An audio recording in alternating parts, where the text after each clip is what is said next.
Hello and welcome to the shooting show. This week I'm going to be out with the new TD50L from InfiRay and supplied by Scott Country.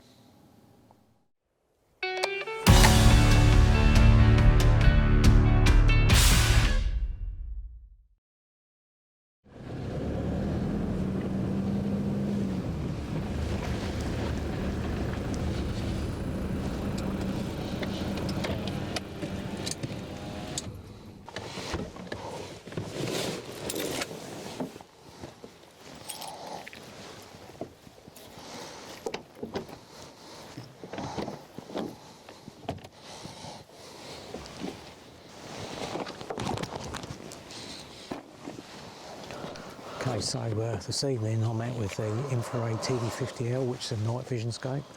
I've got that zeroed on my much trusted 223. It's a custom ticker rifle, and I've come down to a local farm. They're going to be lambing soon, so just a bit of a reconnaissance really, just have a look, see what's on the ground, and hopefully thin a few foxes out as well. So I think what I'll do is I'll walk over and have a quick look into this first, see if there's anything in there. If there's not, then I'll probably go up onto the maize clamp behind me and put the call around the field and see if I can pull something in and maybe get a shot from up there. I'll get quite a good sort of elevated position there and get a good view across 2 or 3 fields with that, so it's usually worth a go.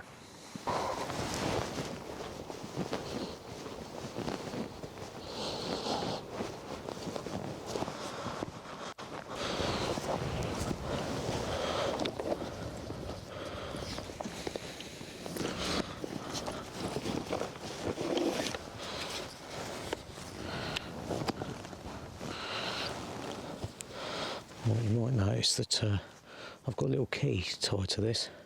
The simple reason for that is that on the off button I've cut it right down flush with the unit so that it doesn't keep getting knocked on in my bag and the battery's going flat. So I'll just use that little key just so I can flick the power button on. Right.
Okay, so that fox came in brilliant.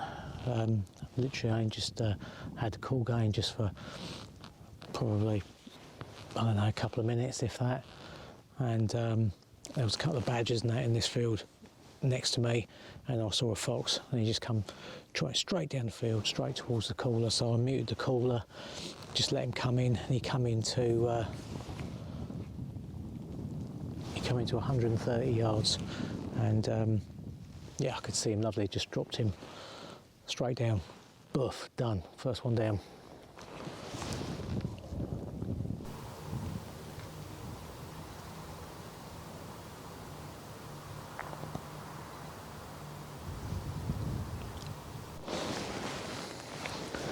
So I can see out the back there, and probably a field or so away, there's several blobs in the field, which could be badgers, could be foxes, can't really see from here. So I'm going to head down there, I think, and have a look. I'll leave that fox where it is. I'll grab my sticks and then just walk out and have a look, see what they are.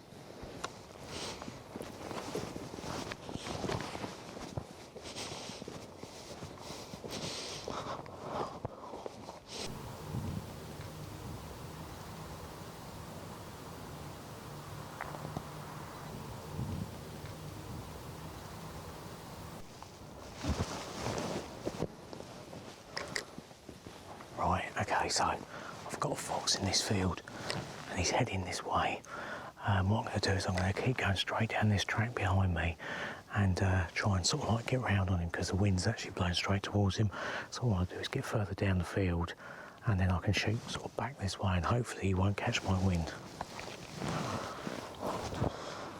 It's quite moonlit this evening, so I'm going to try and keep to the edge of this field in the shadow of the hedge, and hopefully he won't spot me. Yeah, he's still coming.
Well, pretty pleased with that. That was 245 yards to that fox. So that's a pretty fair stretch, especially off the sticks, and a fleeting opportunity like that. But he obviously winded me as he come across the field here. As he was coming in, I was expecting to get a nice close shot, sort of probably sub 100 yards. And then all of a sudden he just got wind of me or spotted the IR or something, turned around straight towards the woods at the back there. As typical with foxes, they always stop for that last look back. And yeah, managed to stretch a little 223 down there and thumped him, knocked him over a tree. So walked down and have a little look.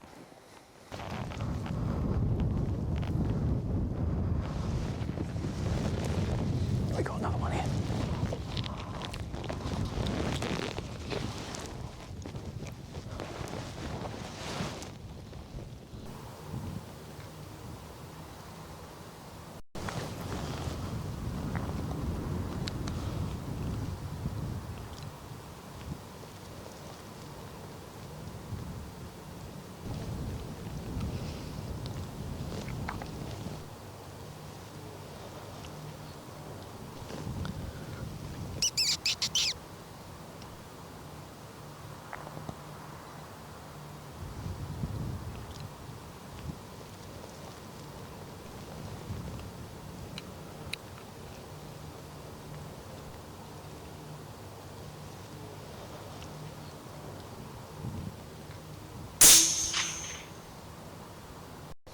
3 down.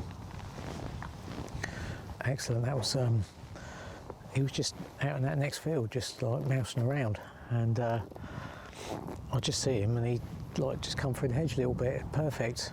Just put the tripod down, give him a little squeak, and he comes straight over. He came in. He was about, what was he?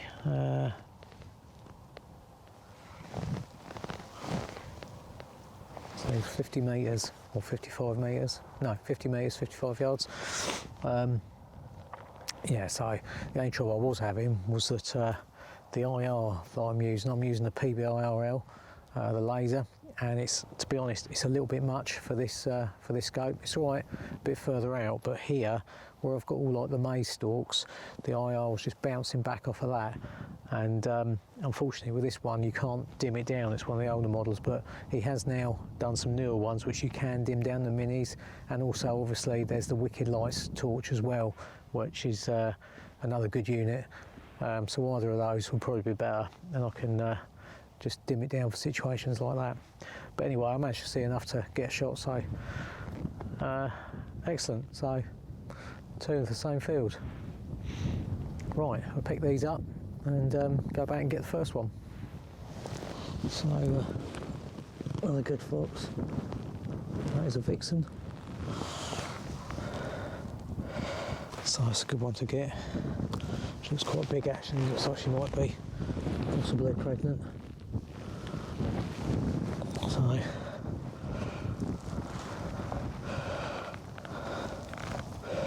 right, let's go and find the other one.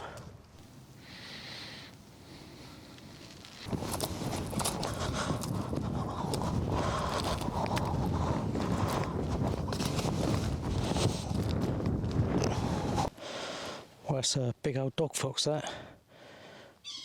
Again, that just dropped him nice. Nice condition though, obviously apart from the bullet hole. Nice white tip.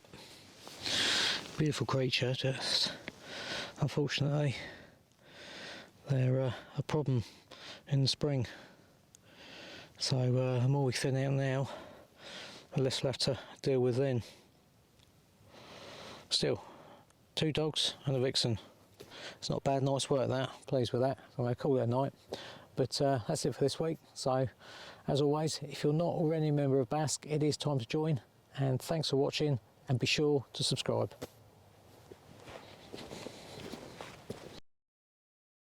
Hello and welcome to the Shooting Show. I'm Matt Hunt, and we're here today at the Oxfordshire Shooting School to test and review the new MK11 Miroku. It's been a great day to be out on the stands with the sun shining, and I hope you enjoy the review. So a massive thank you to David Stapley and the team at Browning Miroku UK for allowing me to shoot this new flagship Miroku MK11. For dyed-in-the-world Miroku owners like myself, you'll all be delighted to see Miroku once again being the flagship of the range. The workmanship is exceptional, as always. They've gone for a very striking, deep relief, arts and crafts style scroll work on this gun with game scenes, which I'm sure in the current marketplace will be a great success, undoubtedly. They finished it through the body of the gun with traditional Miroku drop points or teardrops, and they've been executed beautifully. And they've not shied away from some of the handwork. The checkering, as you'd expect from the Miroku factory, is still hand checkered, which is just lovely to see. And a departure from using American walnut on this gun, which I'm pleased to see. This is a Turkish or Caucasian walnut they've used. The grain's beautifully filled and very nicely figured. The contrast is great. Some really warm yellows and golds running to some nice black back colour to give you that contrast. A nice touch, which is always very difficult to fit aftermarket, is a silver oval. So that can be embellished with initials as you require. Length of the stock's not changed a great deal. They're still just under 15 inches length of pull. And although the drop measurements are fairly standard, it's very much a departure from a low comb on this gun. The gun sits up and shoots beautifully at game. with that slightly higher comb. The fore-end shape has been really slimmed down. They've put a lot of effort into making the gun taper from the stock right the way through the gun, and they've very much slimmed down around the fore-end catch, the traditional dealy catch. They've slimmed that right down, and it does fit really nicely in the hand. Perhaps if I could be critical, there's a slight lack of shape to the nose of the fore-end, but I know that a lot of people will like that. It fits nicely in the hand and definitely doesn't detract from shooting it at all, but aesthetically perhaps slightly naive, and it'd be nice to see a bit of shape, more a personal thing than anything else. Full pistol grip, which is great. No full length tang, which is good, so it eases all the fitting issues you may have with that, screws coming undone. So undoubtedly a gun that can be shot with modern cartridges and given really hard use. Standard silver trigger, which is nice, so no gold on the gun at all, with a standard non-adjustable trigger. Trigger pulls feel good. So all in all, a really lovely, pleasing, aesthetical look. And it's definitely capable of giving a lifetime's worth of service, as you would expect from a quality maker like Miroku. We're lucky today, it's about 20 degrees. It won't be like this, I'm sure, on a day's game shooting, so we're getting the gun as warm as we can. Pull! Pull!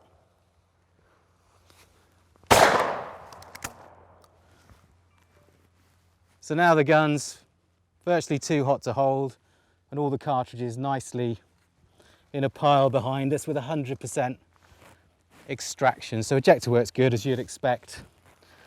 The ejector work on these new MK11s hasn't changed a great deal from B25s, over 100 years old. So you would expect a tried and tested system to be put into this new flagship Miroku. Couple more, and we're going to think a little bit about the recoil as we shoot the gun. Pull. Pull.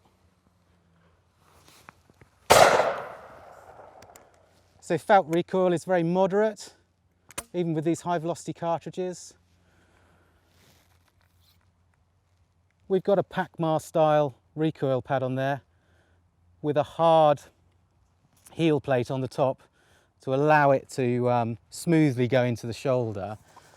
I'm feeling a little bit more recoil through the heel than I am through the toe, but overall the recoil is great. You can really feel the pad doing its job and working.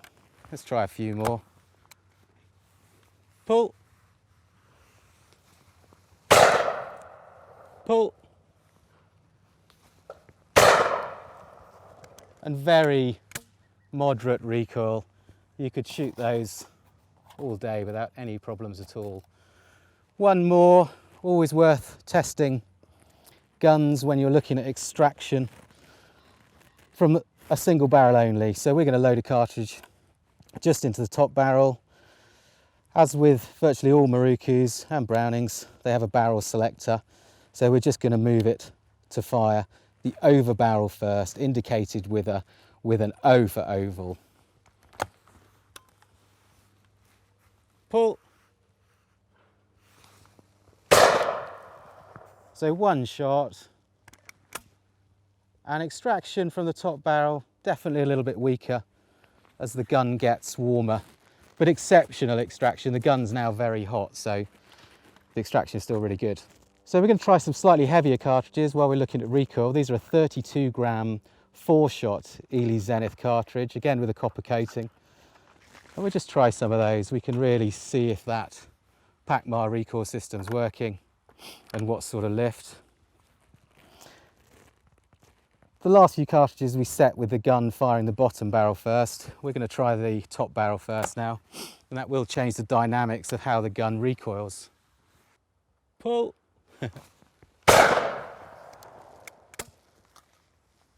You can feel slightly more recoil, but I have to say, I don't think I'd know the difference if you put those in a cartridge bag. They feel very smooth to shoot. Pull. Pull. And slightly more recoil, but not noticeably so. And firing the gun by using the over barrel first has definitely changed the feel of percept recoil. The gun's changed its dynamics now, where I'm not feeling the top hard bit of the Pacmar recoil. It's a very smooth push coming back into the shoulder. So definitely I would set this up for game shooting, which is what it's designed for, to always fire the top barrel first. It's easier to load if you have one shot and kill a bird in the top barrel. And definitely the recoil is much improved. In the height of the drilling season, with Tom Payne at the shooting ground most days practicing, so we better try some Ely Pigeon Select, a good quality 30 gram 6 and fibre wad. We'll try that through the gun. Pull.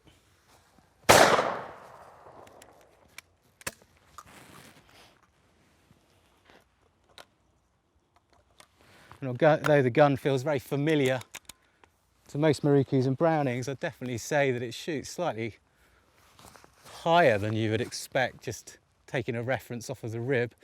Pull. Coming slightly further underneath. Pull. Seems to be giving us better kills.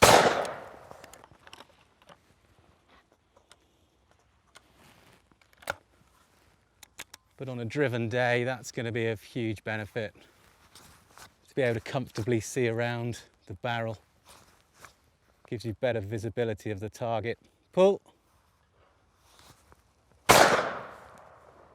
Pull. Additional solid top rib on the gun would measure about 4 mil right the way from breech to muzzle, and machine finished. Exceptional finish in and around where the monoblock tubes fitted into the monoblock itself here. They've made a lovely job, there's no line there at all. And they've not engraved over it, which is common with a lot of Italian makers, and I quite like that full look down the barrel. 3-inch chamber, as you'd expect. An Invector Plus, which was slightly unusual in terms of its multi-choke system. I would have expected to have seen the DS system, but Miroku have stayed with what is an exceptional choke system, the Invector Plus system.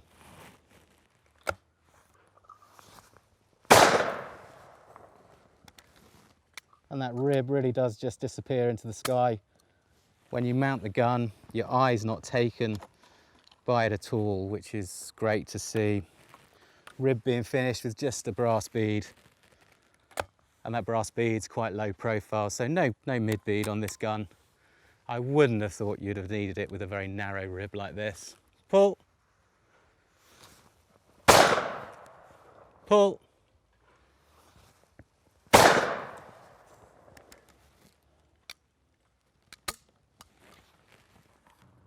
A really great feature of the new MK11 is there's been a departure from the manual safety catch.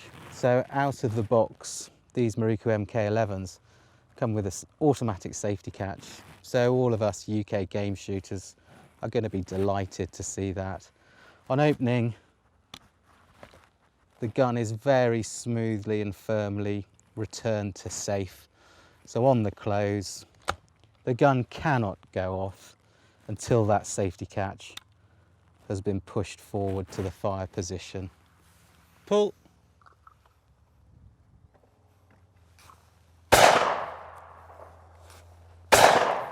Oh, there it goes.